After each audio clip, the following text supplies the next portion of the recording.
Guys, welcome to another episode of the Remasculate Podcast. What'd you call it? The Remasculate Podcast. Why do you call it that? Because America needs to man up. That's right. That's why I was so big about Trump. You know, I just felt like he was bringing America back. Make America great again. Make America great sounded awesome. And then it was keep America great. And that sounded even awesomer. I know I just made that word up, but it's very cool. Anyway, the podcast today is one I'm very excited about because I have as my guest someone that is very well known and very well loved. That's right, because I told people, I'm like, you're not going to believe who I have on the podcast this week. And they're like, you're kidding me. Oh, I was such a huge fan. I had the biggest crush. So, yeah, he's here. He's going to be on in just a second. And you're like, well, who are you talking about? See, this is called the tease. When you talk about things and you don't really tell who it is, or you kind of give hints of what's coming up. In the industry, that's called the tease. I know, and we hate it. Just tell us who it is or get on with the show. All right. Well, you know him from Happy Days and Joanie Loves Chaci. Oh, and who can forget Charles in Charge? Matter of fact, I should ask him if he's still in charge. No, that's pretty hokey. I am not going to do that. But I might. You should listen to find out if I do. There's that thing called a tease again. Please welcome the one, the only, Scott Baio. I'm so excited to have as the guest on Remasculate Podcast today. Actually, it's awesome. Everybody I said that I was going to do this, they were like, you've got to be kidding me. No, not really. Yes, it's really. And it is. It's Scott Baio. Scott, how you doing? Well, I'm okay. Thank you. I'm honored to be on it and glad to be here. Well, you've always been. I'm a fan. I will tell you that because I grew up, of most of the world being the watching you and everything you've done, and then I became even more of a fan when I saw like this dude is one of us. He actually loves America. Yes. So I do. What was there a transition anywhere in you that said I'm basically now a conservative, or have you lived your life more that way? I've been this way as far back as I can remember. I grew up in a neighborhood in Brooklyn where people worked hard. My father worked hard. Nobody asked the government for anything. People helped each other if there was a problem. I didn't know anything else. All I saw was hardworking people growing up. And then I started working when I was about 9 and worked hard and worked for a long time and still working. And so I saw family. I saw hard work. I saw people taking care of themselves. Nobody asking for anything from anybody unless it was really a desperate situation. So I've been this way my whole life. And I've been asked many times over the years, Steve, why being a conservative in Hollywood, why I would go against the grain. Yes. And I said, but I thought I was the grain. I thought this is the way we are as Americans. Yeah, but you being in Hollywood, didn't you feel that kind of tension? And I at one point did the Hollywood thing and always heard about the underground conservative. What was it, the Friends of Abe or whatever it was? And did you just like, no, I'm just going to live my life straight out the way it is? I know there are conservatives in Hollywood, but they keep their heads down. I was involved with Friends of Abe for a little while, but they weren't active. And Gary Sinise is a great human being, but they weren't an active organization. And that's fine. Yeah. But I sort of got aware of politics, as everybody does. Which is why you can't let kids who are 16 vote, which is what they want. No. You can't let kids who are 18, in my opinion, vote. But they do vote, and this is my humblest of opinion. You don't know enough about the world, especially at 16, 18. I don't know. But when I was late teens, early 20s, I caught a Ronald Reagan speech. And I went, well, dang it. That's pretty much how I feel. But prior to that, I knew who the president was. I kind of knew how government worked from school, but I didn't really care.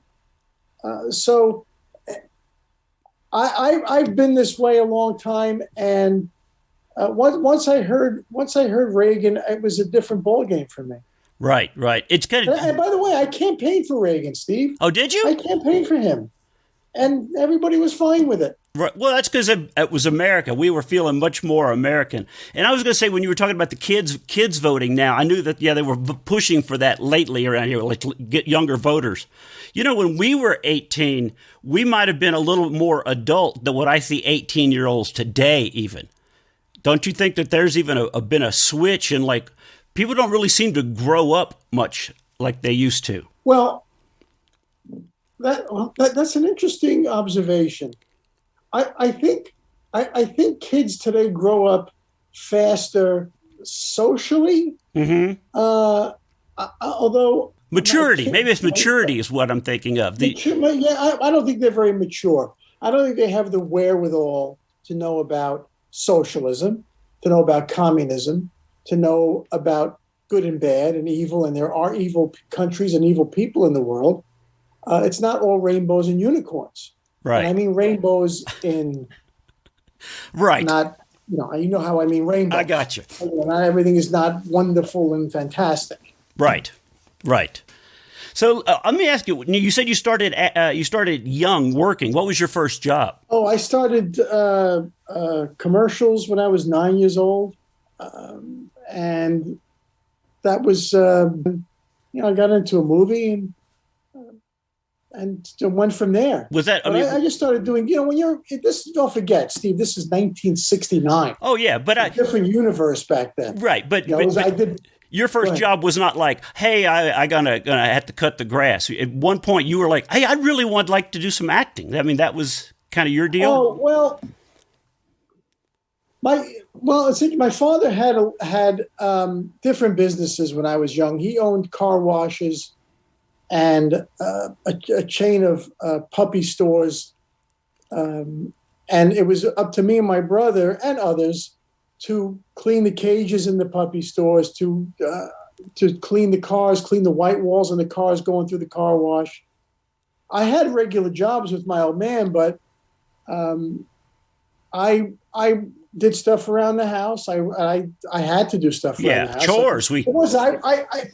You have to understand, my family structure was my mom and dad, and it was me and my brother and sister. And I was nothing. My brother and sister were nothing. We were kids. Yeah. And do this and do that, and we're also going to knock your heads together. And that's the way it was, and it was great. And it worked. And then I became famous, and nothing really changed. My father was still telling me to do stuff and do this and do that. My brother would smack me around, and that's the way it was. That's awesome, actually, because to feel like they were like, yeah, big shot, take the trash out. No, never. Not even now. I have to tell you, people will ask me things about my life, and my life is so normal, whatever normal is, that I think people would be surprised. I do the dishes. I do my own laundry. I take care of. I just had to fix a toilet. Did it myself. Did you YouTube? Did you YouTube on what you needed to do to fix it, or was that like? I did not. I did not. You just knew it. I did not have to go to YouTube. Because that's most people. Well, you're talking like I saw a picture today that somebody had posted of Clint Eastwood pumping his own gas. I don't know if you saw that. And and everybody's like, yeah, that's the man. That's the way it ought to be. Absolutely. But I don't know how else to be. I don't have people working for me. It's me, my wife, and my kid, and my friends. And if I need gas, I go get gas. I fix the toilet. I eyeball the toilet. I don't need to watch a video. I don't read directions on how to build anything either. I just look at the picture on the box. That's because you're a man. Go, well, let's go. Otherwise, I'll lose my mind. Yeah, the instructions are always the last go-to. Even when I'm doing, like you said, I'll look at the box and see if that looks like it is. Is that assembled right? Is that handle upside down? Is that? But the problem with that is when you're done, you'll always find one or two screws or bolts sitting there going, "Oh crap." Yeah. Yeah. Let's just hope that it stays the way it is and doesn't collapse. Yeah, I did that with my son when he was little. I put his training wheels on his bike without the instructions. I thought, I could do this. Your bolts go in, you tighten it down, and just a few feet, a block maybe, the wheels go pop, and he falls over and he just screams, "You tried to kill me." That's what you tried to kill me. No, I was trying to get you off the training wheels. Yeah, so maybe instructions sometimes should be like, okay, maybe I should, for the safety sake of my child. Exactly. But, we get through it. Hey, what is that sign in the corner? Which car? Your other shoulder. This side? The other shoulder. Oh, Carhartts. Oh, the clothing. Yeah, the Carhartt clothing. Yeah. Carhartt clothing. Yeah, God, the redneck. This is down here where I'm recording from is like it's like sets. I actually have different sets. Over in that corner where you're talking, there's a big old screen TV, and I shoot some videos of a character over there, and I've got liberal Larry's character over in another corner. So it's actually it's like a little TV studio in down here where I am. And what part of the world are you in? I'm in Denver. Oh my God. Okay, I worked there. I did a series there for a couple of months. Which one? Called Diagnosis Murder. Oh, yeah. With Dick Van Dyke. Yeah. I did it for 2 years, but we shot, I stayed at the Embassy Suites on Arapahoe Road. And something. Yeah. I don't remember. Yeah, that's when Viacom was like the king of that for a while, wasn't it? Yeah. Yes. Yeah. They were doing all those the murders, Father Dowling. Perry Mason was down there. Yeah, Father Dowling mysteries. Yes, Tom Bosley. Yeah. Late Tom Bosley. Yeah. Because I had a lot of friends that were doing extra work for those shows, and all of a sudden it was like Hollywood was like, "No, we're leaving Colorado. They're the hate state," Really? Yeah. I don't know exactly what happened, but that's what... I don't either. But I liked it there. It was nice. The weather was weird, but I liked it. Yeah. Well, so just a few extra questions for you. Just question, because I know people that found out you were going to be on here. They were like, ask him about. And so just out of curiosity, what is the worst thing that you've ever eaten? Well... You've traveled, so you've been around. Yeah. Oh, I see what you're saying. Not like something that went bad. Yeah. Oh, I could tell you. And the people were lovely. The country was lovely. I don't want to hear any crap. Chutney. Oh, I gotta agree. There's something about the texture. Followed closely by gefilte fish. Never had that, so I can't agree. But don't have it. I love my Jewish friends. I have a very dear friend of mine who's an Orthodox Jew. I love him. I said, I will never go to your house if you serve gefilte fish. I will never go to your home. It is out. They try to cover it with cranberry or tobacco. I don't know what. But that and chutney are no good. Oh, if you could throw one person into a pit of lions, who would it be?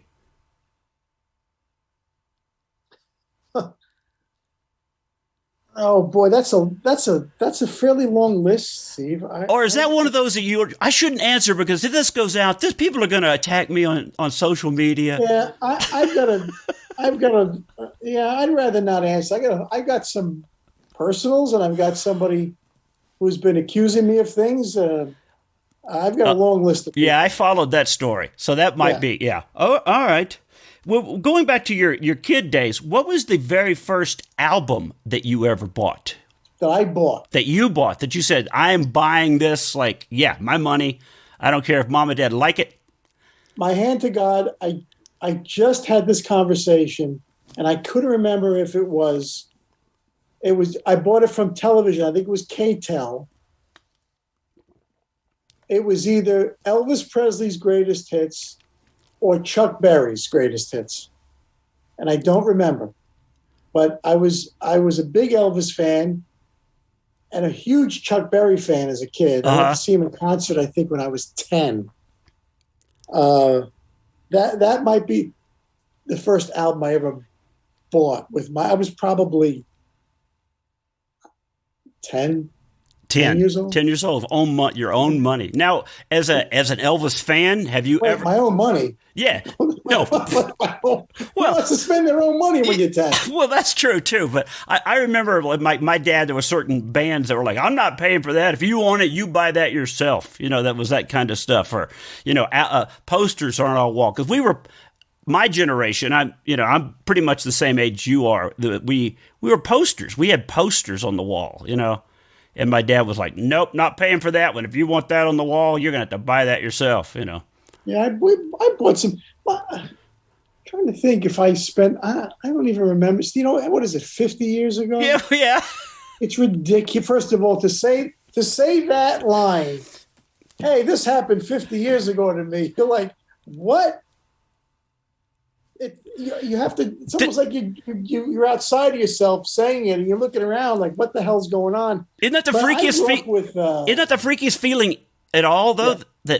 That past, you're like 50 years ago. What 1970? No, it can't be. You see a rerun of something, and you're like, crazy. What? Absolutely, it's. How old are you? I'm 64. Okay, so I'll be 61. Okay. Wow. No, you said it out loud. There's things all over the internet that people don't know exactly how old you are. You know that, right? There's stuff that like he was born either such and such or such and such. It was either this year or this year, and even Wikipedia guesses your age. Something happened. The birthday is always the same. The year is different. It's either 60 or 61, and I don't know when that happened or why it happened, but I'll take the year happily. I know. Yeah. That's what I always tell people about this year that we've lost with COVID. That's the one. That's the year. That's the year. I want that. That's what I was going to say. I want that back. And right. you hit a certain age and you're like, I don't have a year to lose.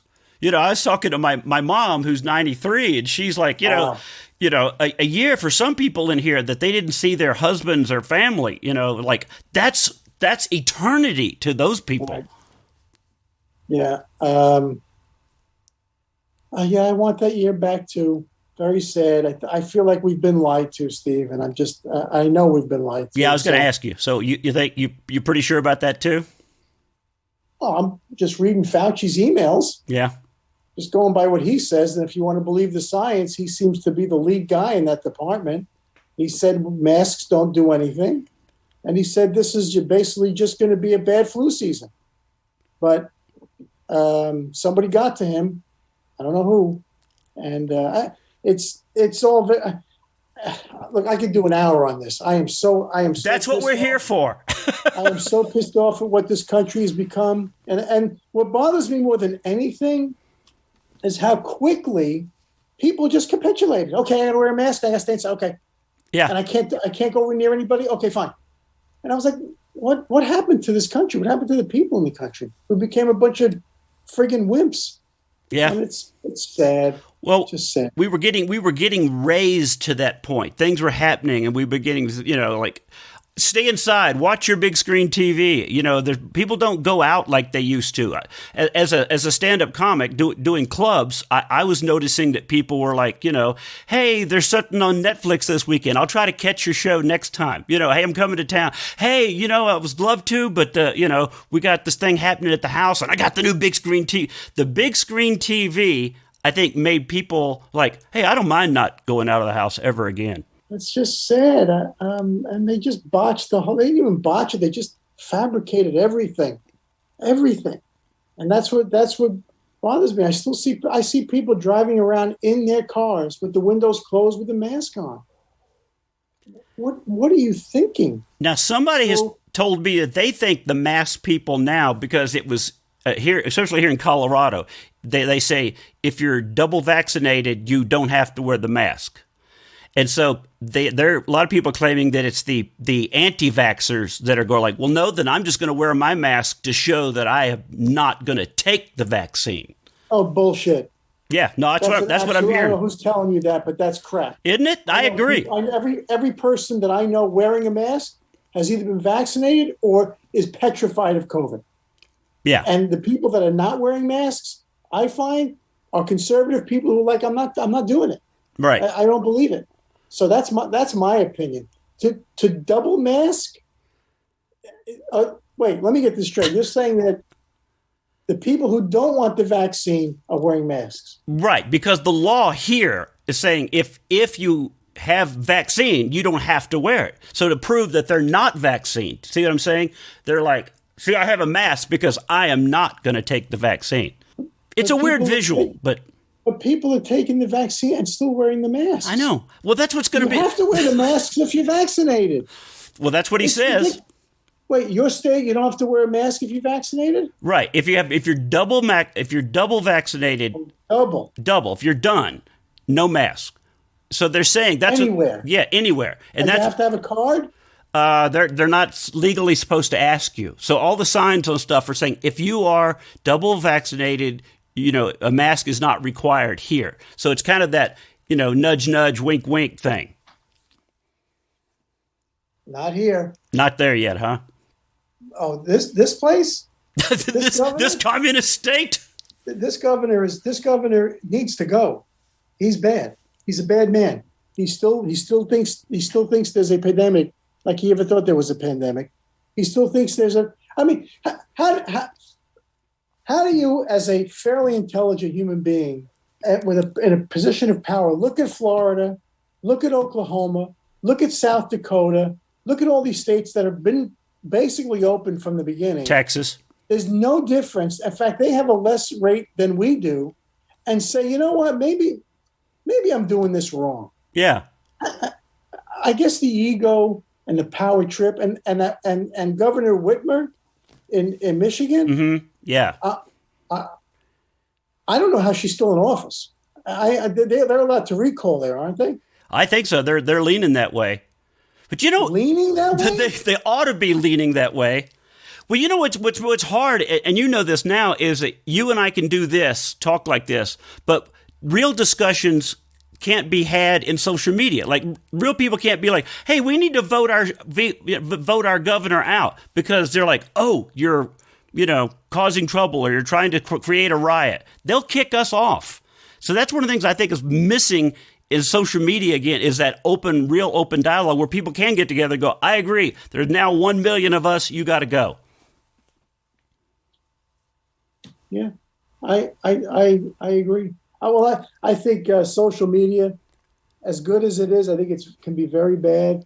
I think the media itself, just the mainstream is. I don't want to say treasonous. I don't know what they are. I don't know what they want. I don't know what they're promoting, what they're perpetuating. I don't. They want a race war. Yeah, I think so too. One. And I have no problem with anyone.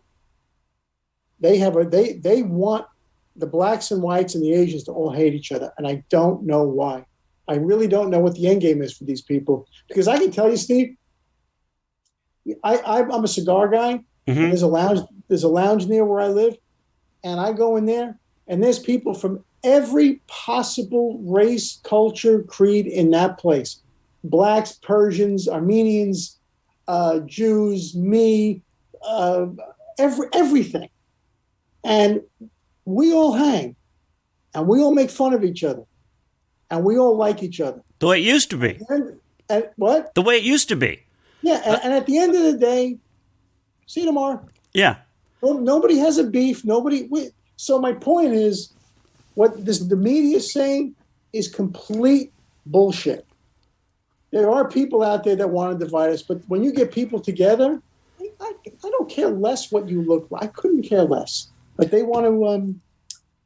Well, a lot of younger people divide us. A lot of the younger people don't realize what we had at that point back in the 70s, when our early 80s, with the Cat Stevens and Peace Train and everybody wanted the Soul Train. It was like the society had come together in the 70s. It was, remember that whole the period. And I think the younger people They didn't live through that. They're being fed all this divisiveness. They don't understand what it was like to absolutely, completely get along.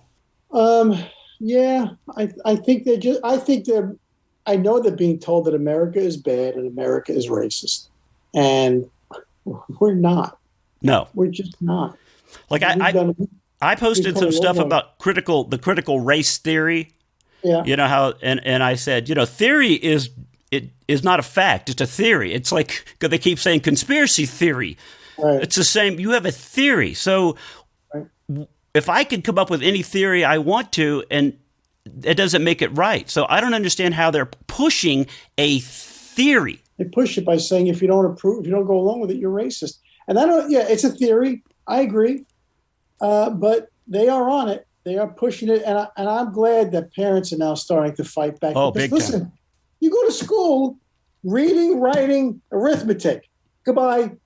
I don't need my kid to learn anything from you other than that. Period. And that's the way it used to be. Right. And now, I dug out of the internet the old like teaching rules from the 1880s. I don't know if you've ever seen like teachers must. I think I lived through it. But go ahead.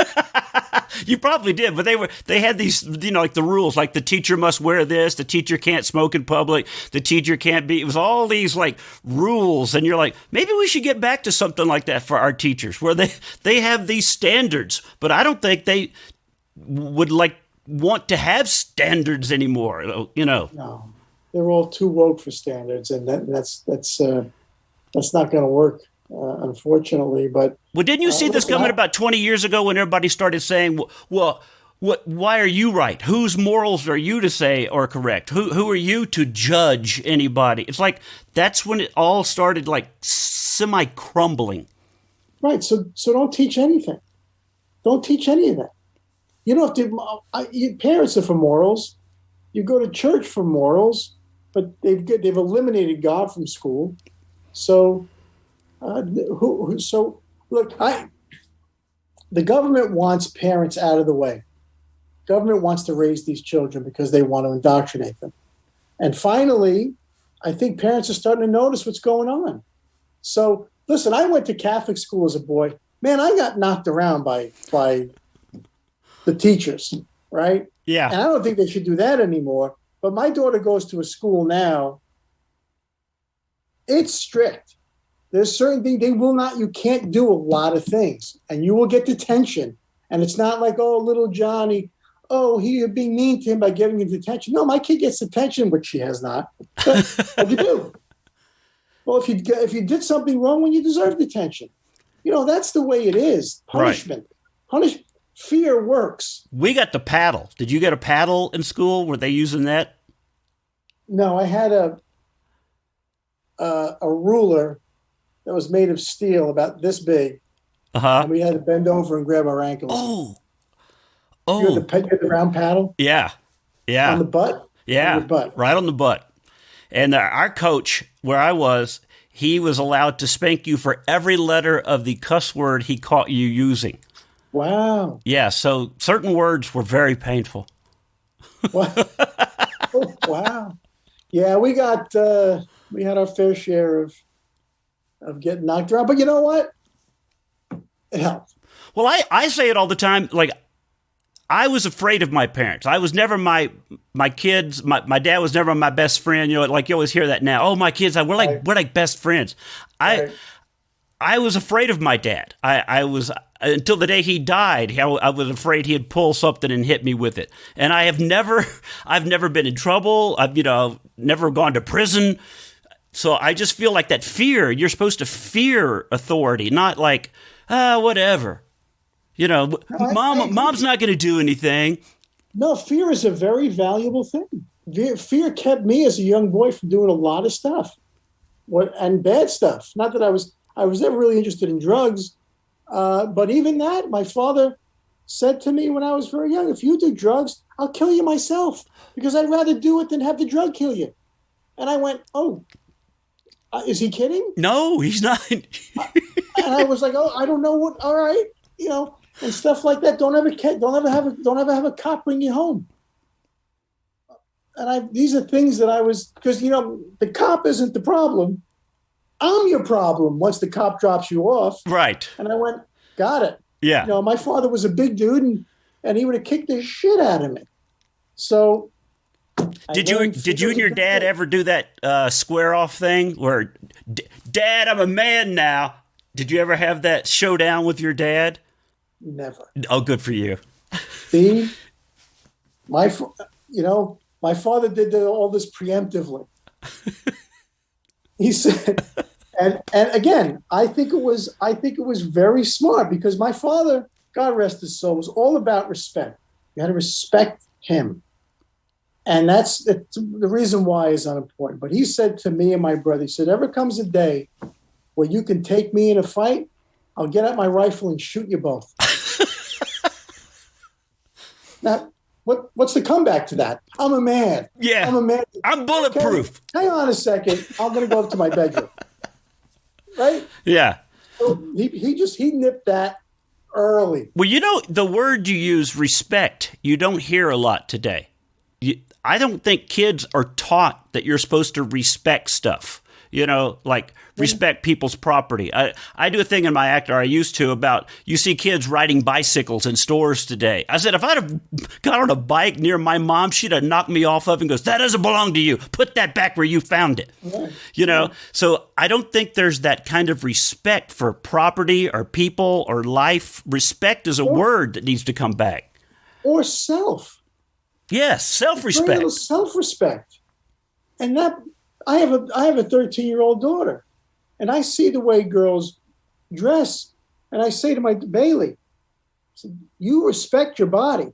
You respect it. Do not do what these girls do. God gave you a beautiful face, healthy, and you respect it.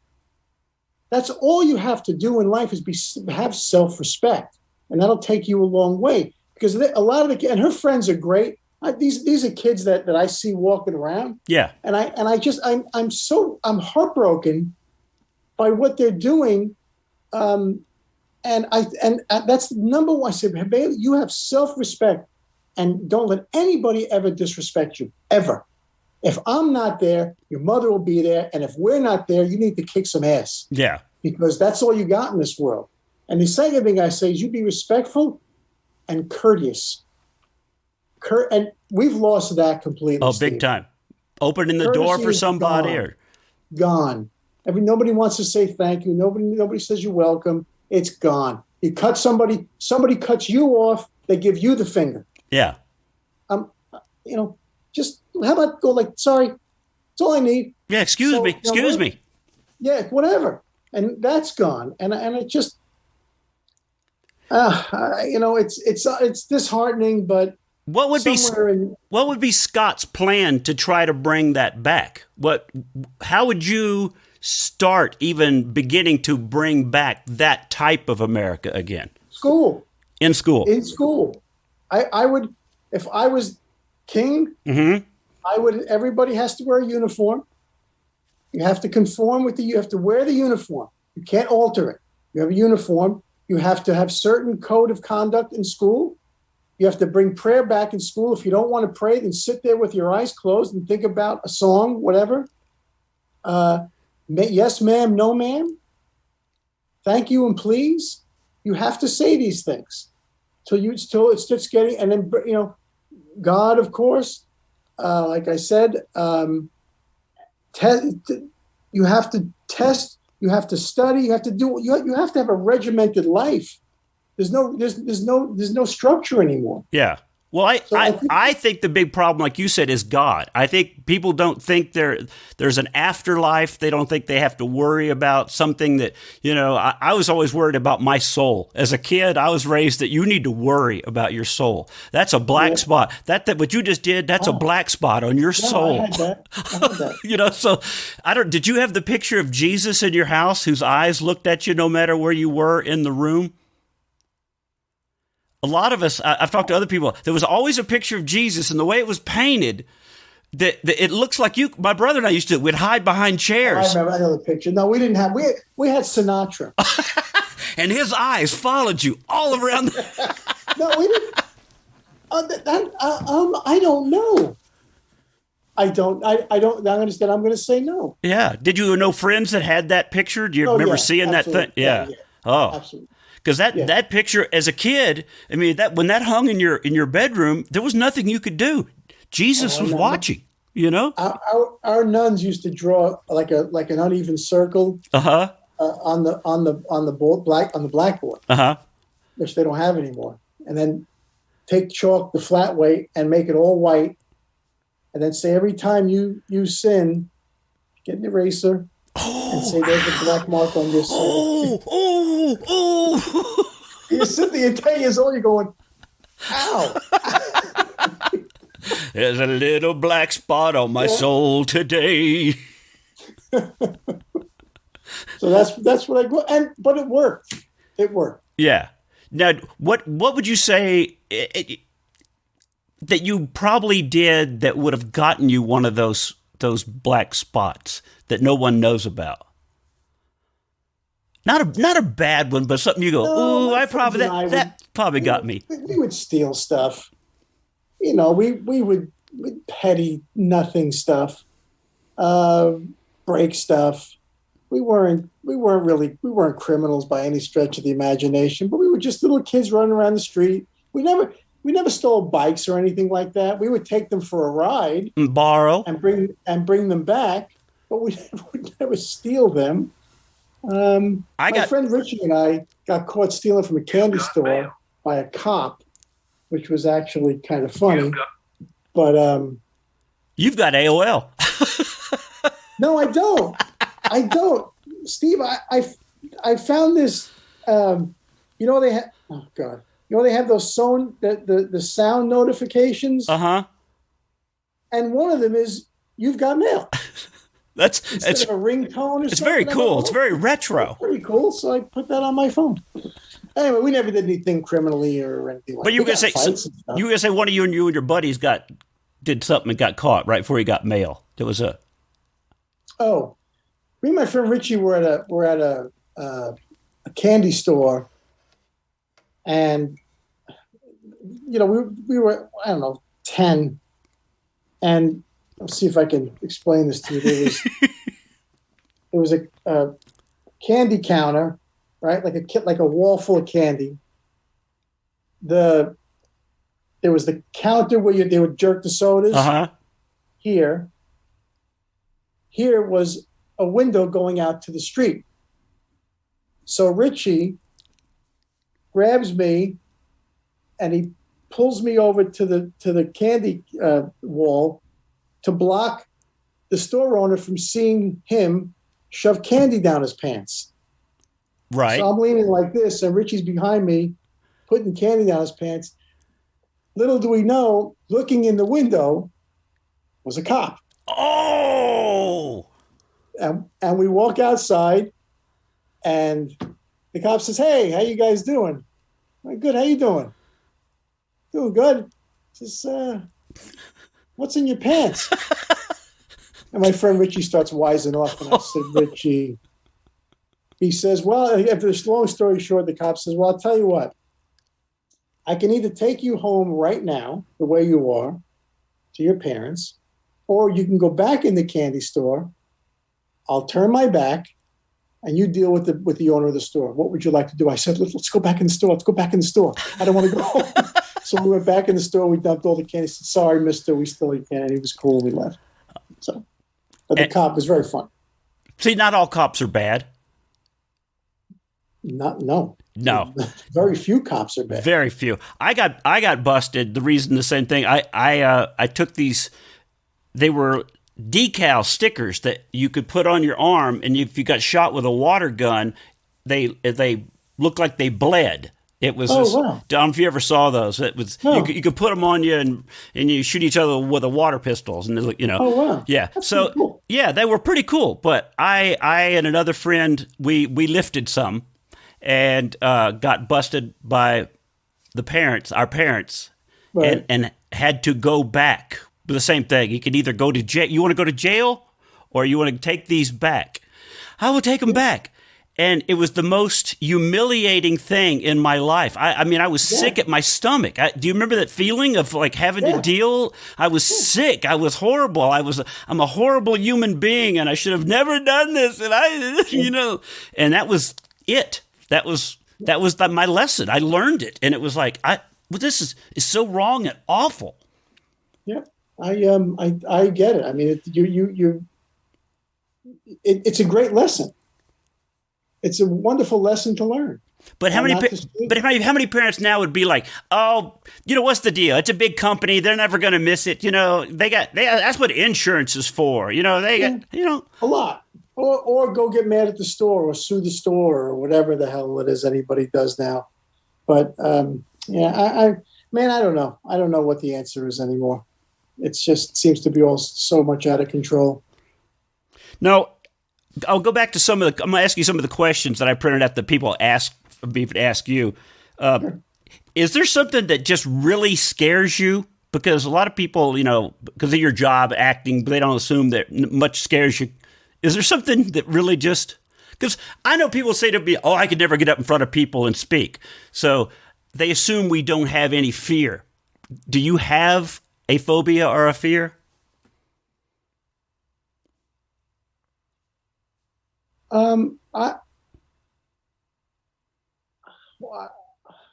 Phobia or fear? I have fear of getting in front of people. Do you? Yeah, absolutely. But I get incredibly nervous, and then it's gone once I'm out there. Yeah. But I'm a tremendous amount of fear. Even in your earlier acting days, or now? Oh. Well, I feel the same. I feel the same way. I can get up in front of hundreds of people and do my act. I cannot be up in front of people like they go, "Hey, you want to go up here and just introduce?" Like, no, this is not what I'm here for. I'm not a public speaker. If it's not in my element, I get very uncomfortable. Yeah, listen. When I spoke at the Republican convention in 16, I had the flop sweats. I was dying. Really? I did. Oh yeah, this is not what I do. I was asked to speak by President Trump, and from the moment he asked me to the moment I was done, which was like 4 days, I didn't know where to put myself. If I could have found a cliff to jump off, I'd have jumped off. I was petrified. Yeah, but I had a good time once I did it. Yeah. Well, I did some shows a while back with Terence Williams. I don't know I'm sure you know who Terence is, or I don't know if you've met Terence. Young African-American comic. Trump says he used to be like one of his favorite guys. But he is one of those guys that can just absolutely just walk on, like, let me go talk to these people and just be on and ready to go. And I'm like, I don't know how people do that. I don't know how.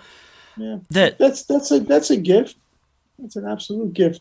But I'm not super comfortable, and I have phobias. I have some obsessive compulsive things that I do, like anybody, I guess. But let me see it.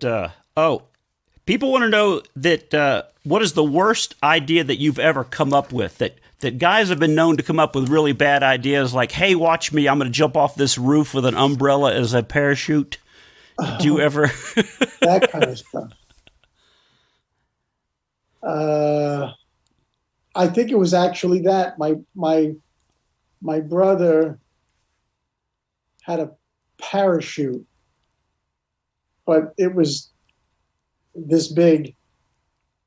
And either he told me or I said I want to jump off a house. And I did. And of course the chute didn't open. Not that it would have helped anyway. And I, boom, tongue, teeth, lip, a little bit. But I've done a lot of stupid things. Like what would be one of your other ones that you would consider? Oh, I'm sure. Every day my friends and I, my friend, well, that was my friend. That wasn't me. My friend made a grenade when we were young, My friend did that too. Cut up gun shells. No, he had shrapnel in it? No, he would cut out the shotgun shell and take the powder out, and that's what he would, No, this was July 5th, and we went around looking for all the dud firecrackers, and we found a lot of them, and we had a plastic grenade that was hollow, and he hacked it, and man,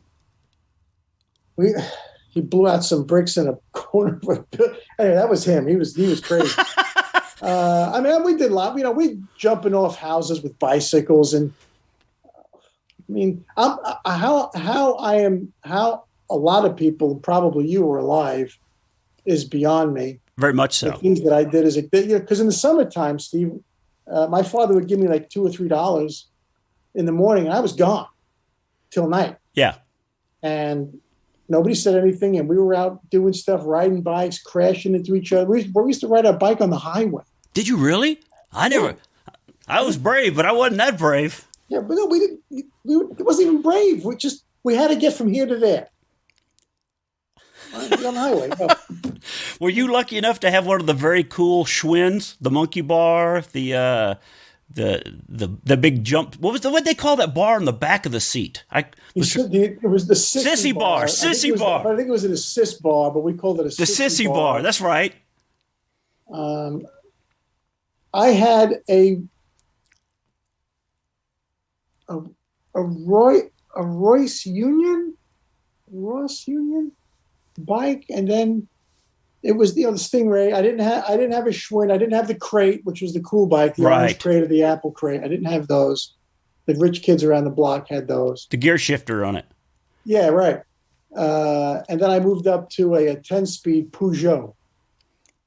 That was my big bike. Yeah, and then we weren't. But the bike was just to get us somewhere. Right. We weren't bike riders or anything. Now your 10-speed, I don't know if it was the same for you, but the bicycle that you jump things with was your Stingray. And all of a sudden the 10-speed comes along, and as a kid you were like, this is the one that gets the girls. This is almost my Maserati of this is my Ferrari. Yeah. They're like, oh my God, look, he's got a 10-speed. We had I used to be able to pull a wheelie on a 10-speed. Oh, bragging now. Pretty cool. But I'll tell you a dumb thing that we did do. We had demolition derbies on our bicycles. We'd ride right into each other and try to break the other guy's wheels and things like that. And you'd ride home with a bike that was going like this. But it's amazing that we're here. Yeah. Where are you from? Originally, I was born in Oklahoma, but I grew up in Texas. Most of my life, Texas. Okay. Where in Texas? Down around Houston, Conroe area. And my dad raised cattle. We had cattle.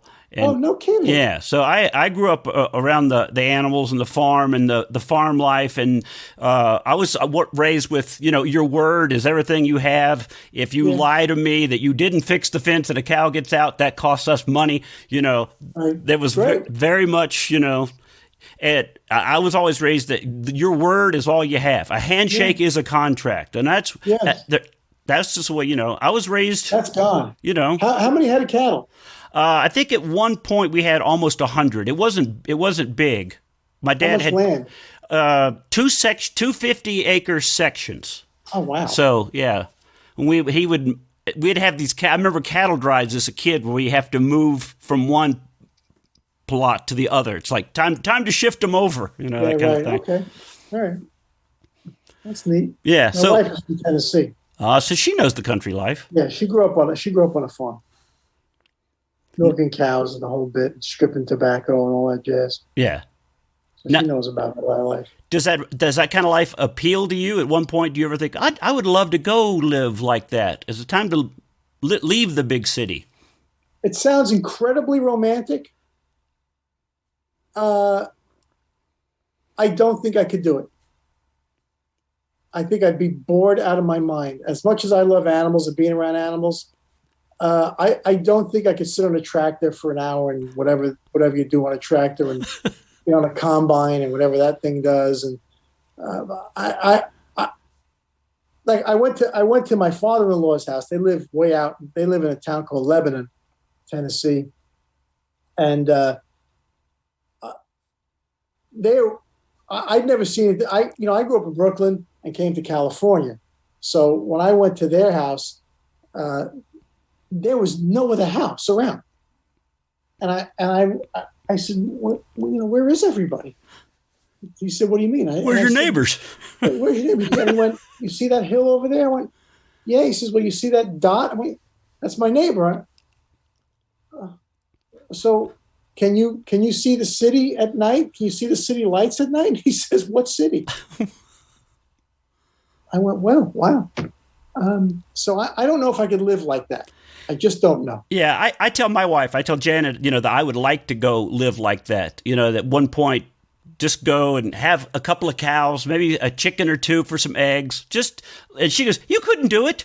You're addicted to going into town. You like going into You grew up like that. Yeah, but you get to a certain point, you're like, oh, I do like going into being able to go in. So I think for me, I've told her this, I wouldn't mind being far enough out of town that you could come into town. You know what I mean? If you could have like 10, 12 acres and it takes me half an hour to get into the big city. Well, but then what's near you? Nothing? You mean no little town? You mean now or back then? No, in your fantasies, there's no little town near you? Yeah, and there's no little town. It'd be like living outside of Nashville or outside of Houston or outside of, some bigger. Oh, I couldn't. At this point in my life, I could never do that. No. I couldn't do it. No way. I don't even think my wife could do it anymore. You have to be able to walk somewhere or walk to the coffee shop or walk to the cigar bar. Or nobody walks in L.A. Well, yeah. What's wrong with you? Well, nobody walks anymore. Actually, somebody asked me the other day, I go out for walks in my neighborhood, and I got recognized because I was things that I've been on Comedy Central and other things, and I was a radio DJ here in Denver for years. And somebody just pulled up and goes, your car broke down? No, I'm walking for my health and some sunshine. Your car broke down? No, I believe it. It's very funny. No, there's no walking. I try to walk as little as possible. What is your health regime? Are you a gym guy? Are you a home gym? Are you like, hey, you know what? This is what I am. Accept me. No, I play a lot of golf. So I get a lot of exercise out there. My daughter plays quite a bit of golf too. What's happening now is my daughter plays competitively. So she's at the age now where she's starting to train.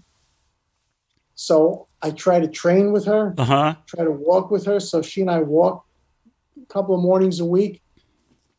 But that's pretty much all I do. I don't like the gym. Steve, the older I get, the less I like people. So I don't want to be around people anymore. No, I know that. I get to feel it. I'm like, it's okay. I don't need to ask somebody if you're done with that machine. Those days are over. Did you wipe it down? Yeah, I'll wipe it down now. Of course. Now I got the mask and the other friggin' thing. But no, I'm not I was never a big workout guy. I don't. It's not my thing. Do you ever get around people or at a party or a situation? And I'll back this up by saying my wife and I went to a gathering just recently, and typically I'm the one that's like, "Can we go now? Can we leave? Can we get out of here?" And I was there to the end, and she goes, "I was surprised you weren't ready to go." And I'm like, we were all agreeing. We were all having a conversation about what's wrong with America. We all had a common goal. We need to take this country back. So do you ever find yourself in situations that you're just like, is it the people, or you just don't like groups? Do you see what I'm saying? Is it the people, or are you like? In any situation, I've got about 2 hours, and then I got to go. Yeah. Whether it's with my brother and sister and their families, friends, 2 hours, and it's like an internal clock. Where all of a sudden I'm sitting there, I go, time to go. Yeah, get your purse. It's time to go. I just don't want to be here anymore. And my wife gets mad at me, and I don't blame her. But I just and what's 10 times worse than that is when I travel. As soon as I get to the place we're going, I want to go home. I'm here. We go to Texas. Plane lands, go in the hotel. Okay, I want to go home. I don't want to be there anymore. So I don't know if that's a phobia or some sort of mental irregularity that I have, but I'm a homebody. It doesn't mean I have to be home. Yeah. I have to be close enough to come home and touch my stuff, and then I can leave again. It's like a weird game of tag. All right, I'm good. Let's go again. Exactly right. I have to touch it, and then I'm fine. Maybe you need to carry around an object from home that you just go, oh, okay, let's go. Let's keep moving. It's okay. I am paranoid about house problems. I am constantly worried about water trouble or any other problem that I'm going to have to deal with because I don't want to deal with it. So what if a pipe broke while we're down here in Texas? What if the toilet just What if that toilet that I fixed without instructions does not hold? This is what keeps me up at night. And I'm not joking. That keeps me up at night. And it's a horrible thing. I'd like to be the guy, okay, I just go. I'm not that guy. It's unfortunate. Yeah. But, well, let me ask you two things before we wrap up here. I feel like I'm taking a lot of your time here. I'm enjoying the conversation. Oh, no, I'm having a great time. I just don't want to keep you. I was Is this live? Well, no, it's not. No, I'm recording on Skype and my computer to post later after I put it. Are you gonna cut it down? No, I don't like to cut stuff down unless you want me to cut things out. I'm not a big fan. Because when I did radio, I always thought I would tell people, like, before our interview, let's don't talk because we always say good stuff you can't recapture. Right. So okay.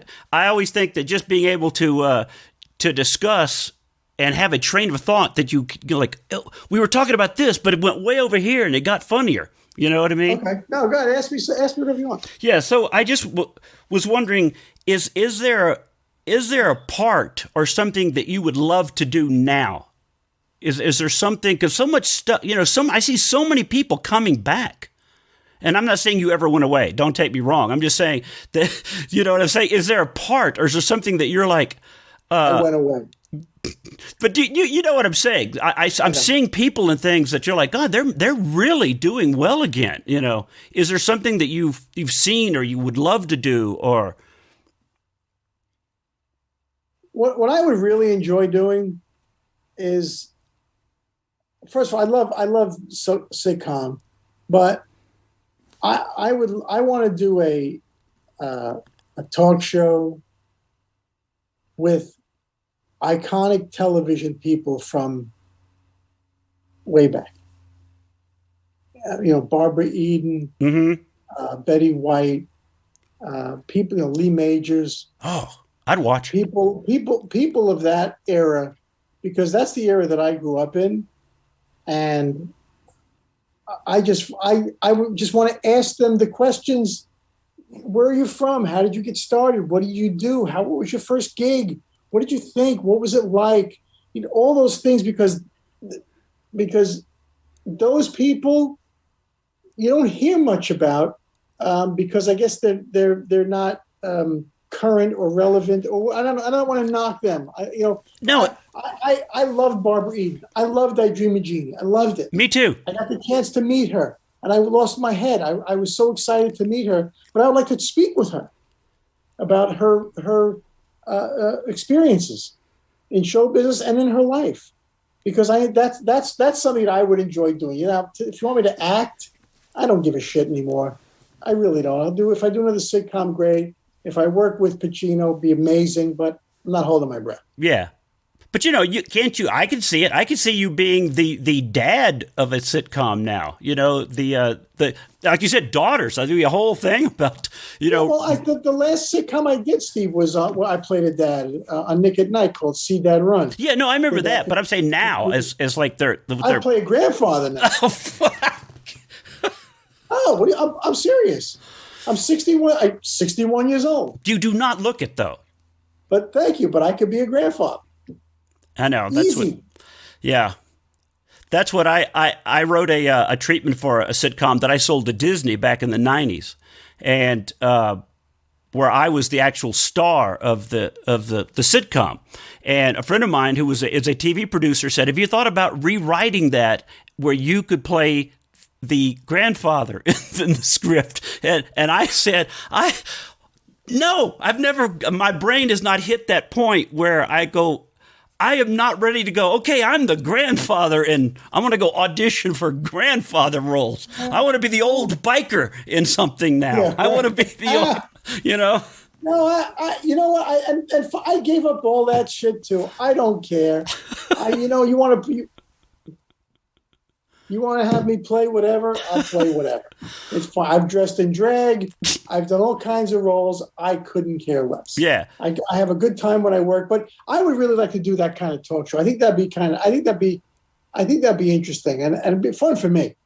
Fun for me. It sounds awesome. Is that something you've only thought about, or is that something you've kind of voiced out to a few people? Because I think a show like that would be awesome for like Nick at Night or the Discovery Channel, where people are more. I don't know. I mean, I haven't even. It just dawned on you. What? It just dawned on you. No. I've had this thought for a while. What I'm going to be doing, which I really am kind of.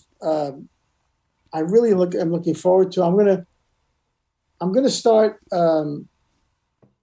And go speak in front of people. I'm going to go do like a speaking tour. Oh. And I'm kind of looking forward to that because I a lot of people ask me questions about my life. My ego is gone. I have no more ego anymore. I really don't. But people that have given me an amazing life are curious about things in my life and career. And I wanted to do the speaking tour to basically thank them for giving me this life and answer any questions they have, talk about stuff, show photos. So I'm going to start doing that. That's really cool. Which I'm looking forward to. Yeah. Like a super night of a meet and greet. Yeah. Exactly. But it would be structured and it would be, I would speak for an hour and a half and then answer questions, whatever they wanted to ask me and not make, hopefully they won't get too bored and do that kind of stuff. But that's really kind of what seems like fun to me now, because the thought, honestly, of sitting on a soundstage for 10 hours a day, I got to tell you, man, it's not what gets me out of bed in the morning. Yeah, you don't want to hear, all right, say it again, but bring it up about 10%. Yeah, right. But if something comes along, great, but it's not what motivates me anymore. I love that idea about the golden age of TV. I just think a lot of people. Good. Thank you. Because I don't know about you, but I go on YouTube and I look up things like, whatever happened to Vess Parker? Whatever happened to, the guy from Gunsmoke? How did he... Where's he now? Vess Parker was Daniel Boone. He was Daniel Boone, yeah. Yeah. I know a guy that worked on Daniel Boone. You did? Yeah. No, I know a guy who did. Oh, okay.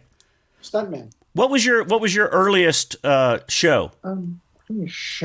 Show that I was on as a regular? Yeah, no, just a guest appearance. Like, you watch some of these old shows and I go, Jesus, is that Ron Howard's little brother and that old thing? You know what I mean? Did you do an appearance on something that you were like? The only thing that sticks out of me is there was a show called Muggsy. And I don't know where it is, when it was, what network it was on, when it was on. Somebody's going to, after they hear that, they're going to Google, they're going to find it. It's going to be on YouTube. It's going to be attached to this somewhere. Muggsy something, and I can't even remember who was in it, or although I do know that Marion Ross's future husband was in it. Oh. Guy named Paul Michael. Great guy. He passed away. Marion Ross lives across the street from him. Really? Yeah. So there's some happy... It's a good question, Steve. I don't know the answer to what my first TV show was. Oh, God, it's too long ago now. Now, I am addicted, and my wife complains about it. I am addicted to watching reruns of any old Western. Gunsmoke, Laramie, Big Valley, any of that kind of, I love that stuff because I think the shows have, good stories. The good guy always wins. Is there something that you're watching or are addicted to, or you're finding yourself that you're being drawn back into, like, oh, I forgot I loved watching this, or? We love Young Sheldon. Mm-hmm. I don't, the old stuff. Young Sheldon's my wife's favorite show. Yeah, it's great. And that term's used a lot, but it's a fantastic. And I know Chuck Lorre's first writing job was a Charles in Charge script. Was it really? Yeah. What do I go back and watch? My wife watches, and I'll catch it whether she watches Golden Girls. Uh-huh. And I find that entertaining. I find it entertaining in the sense that it's so dated. Yes. Shows from the 80s are so dated now that I enjoy watching. Like Happy Days is on, and I'll catch it. My daughter records them. And I go, wow, that's, I know it takes place in the 50s, but it's just a dated TV show. Right. But I don't really watch. I watch a lot of documentaries. I have a 13-year-old girl, so we just watched Cruella, which was pretty good. I don't watch a lot of old television. I love the original Star Trek. I love it. Oh, yeah. From the 60s with Shatner and Nimoy. Yeah, I don't care if the walls move. I don't care when they close the door or something shakes. The rocks move. It doesn't matter. It's just so great.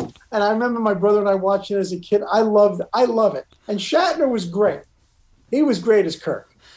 So that's one of the things that I'll watch if it's on. Well, Shatner is one of those guys of the golden age of Hollywood. William Shatner's acting is William Shatner. Well, no matter if it was Star Trek or whatever, he's William Shatner. It's like watching John Wayne. You got a John Wayne movie, he act like John Wayne. Jimmy Stewart, act like Jimmy Stewart. See, I'd like to interview him. Yes. I would love to interview Shatner. I would flip out to interview Shatner. He's so great. I mean, you're right. He's General Motors. That's what he does. Yes. He does Shatner. Right. And it doesn't matter. It's great. He did Shatner in the Twilight Zone. He does Shatner in the commercials now, and whatever else he does, he's Shatner, and I love him. But can you name a new actor in this new period that is an actor like that? Because in the old days, that's what you got. You actually, like I said, you got a John Wayne movie, Jimmy Stewart movie, you got a James Cagney movie.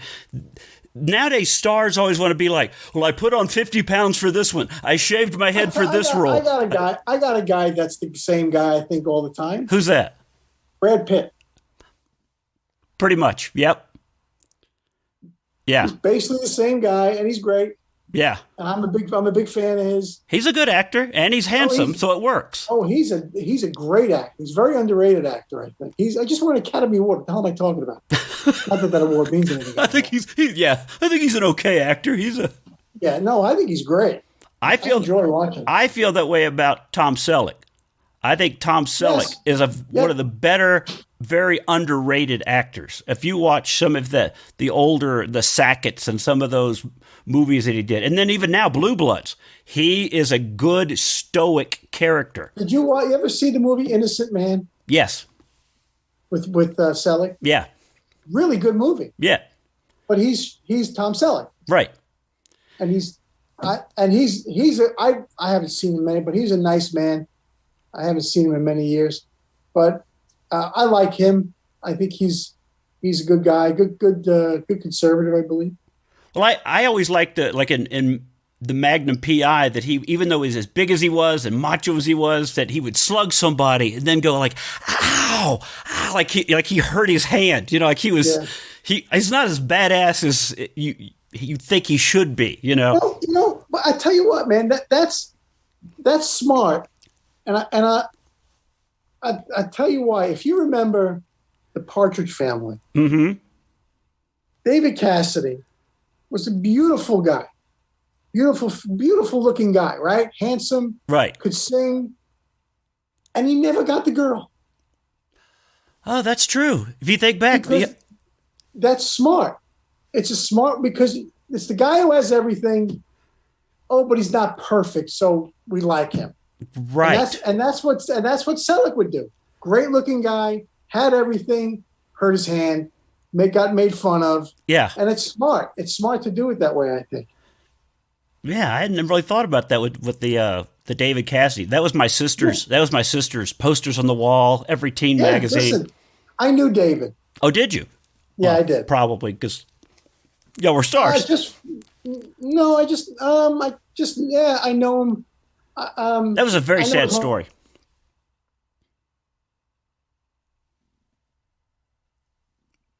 Oh, I think you froze. You're back. Your Zoom froze it for a second. Yeah.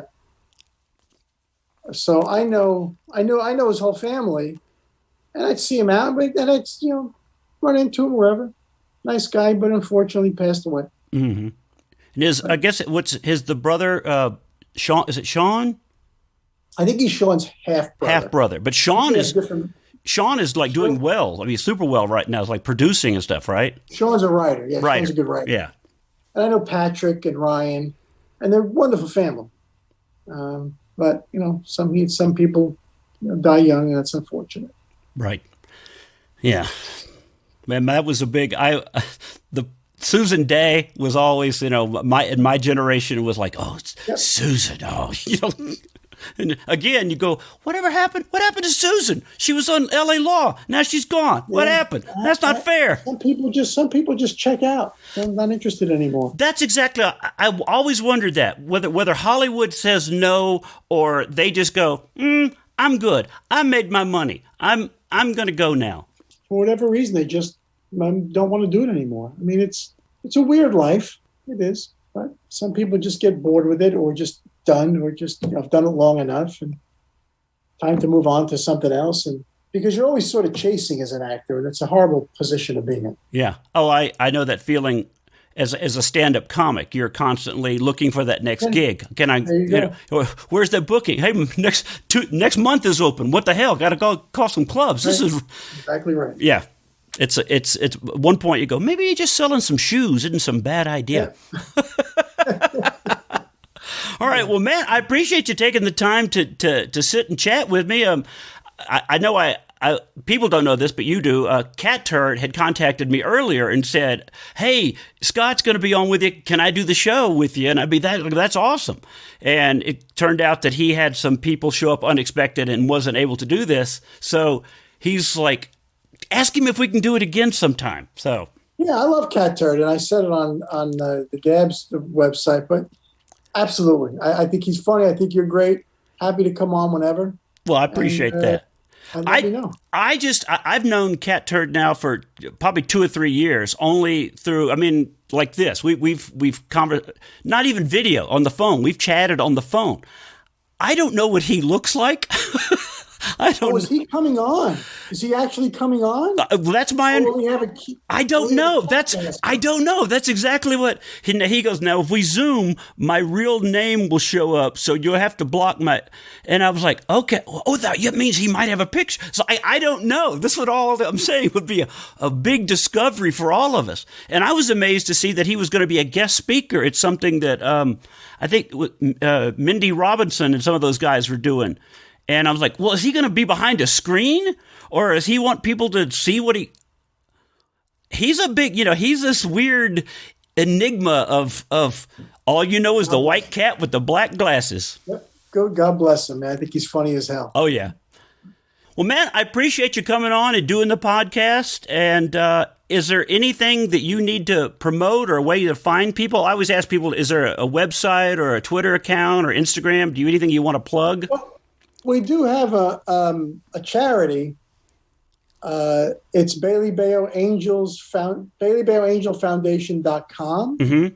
And we help children with metabolic disorders. So if you want to donate, it's a good cause. Other than that, but maybe when I start doing these speaking things, I'll come back on and help you promote that. Hope I could help promote it with you. That sounds great. It out a little bit. Yeah. Other than that, just living life and enjoying it, and happy to talk to you, and that's it. And awesome. And I'll be following you on Twitter because you tweet some great stuff, by the way. Thank you. Yeah. Thank you, Steve. Yeah. So, all right, man. Take care, and I'll see you on the internet. Later, man. Have a good one. God bless. Bye. Well, that's it. I hope you enjoyed the podcast. I had so much fun talking to Scott. I hope you learned some things. I did. So if you enjoyed the podcast, make sure you share it with your friends. Click that link wherever you heard it. Share it with your friends. Say, hey, listen to this cool podcast called Remasculate with Steve Mudflap McGrew and Scott Baio. It was so much fun to listen to. I learned a lot, and I laughed. Because that's part of the good stuff of listening to a podcast. When you could learn and laugh. Matter of fact, that's part of the good stuff about life. We gotta laugh every day. Guys, thanks for listening. I appreciate it. Till next time, God bless America. Go listen to some Oak Ridge Boys. I bid you adieu.